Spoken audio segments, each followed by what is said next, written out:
силното невреме што го зафати Прилепскиот регион направи огромни штети на земјоделците. Силното невреме проследено со ветар и дожд предизвика штети речиси во сите населени места во Струмичко. Невреме проследено со силен дожд и град синој ќе уништи над 30% од производството на бостанот. Комисијата за елементарни непогоди при општина Прилеп процени дека штетите од невремето изнесуваат околу 3 милиони евра.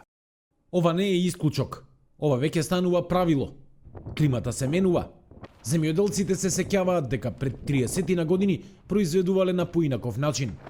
Сонцето им било сојузник, а не противник како денес. Ристе Велков од струмичкото село Василево вели дека појавата на пластениците е производ на климатските промени кои во последните 30 на години се наизразени.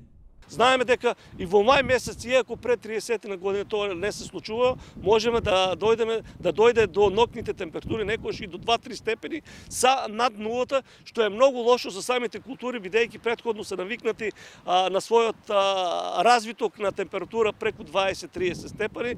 Климатските промени почнуваат со почетокот на индустријската револуција пред околу 2,5 века. Но во последните децении светот интензивно ги чувствува, а најмногу од се земјоделството. Малкумина знаат дека земјоделието е еден од најголемите причинители на климатските промени.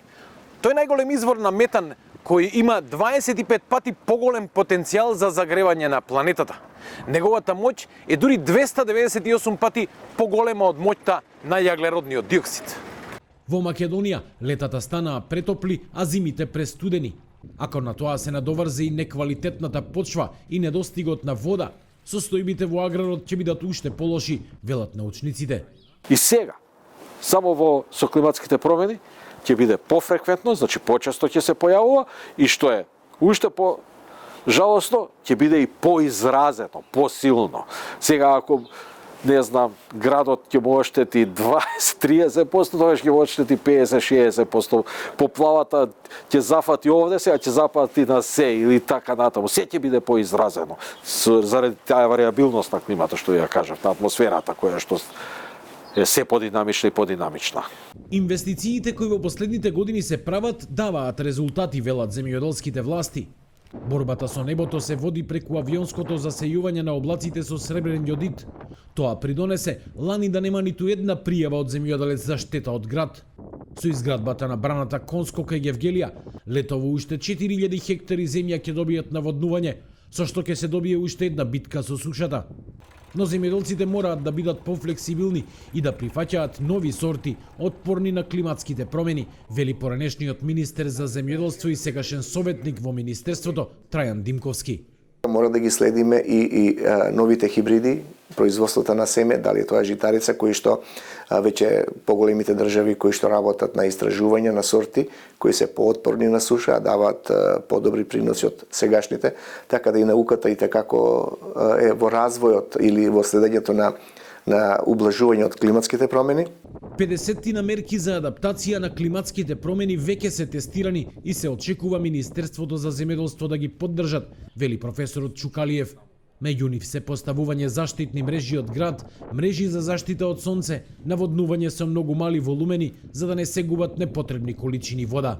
Дури имаше и експерименти со прскање со бели материи со некои за да се зголеми рефлексијата на енергијата од листот и така натаму. Значи многу 50 на мерки се кои што се веќе тестирани, знаеме дека се добри, знаеме дека може да бидат применети во Република Македонија, а министерството има волја да ги поддржи.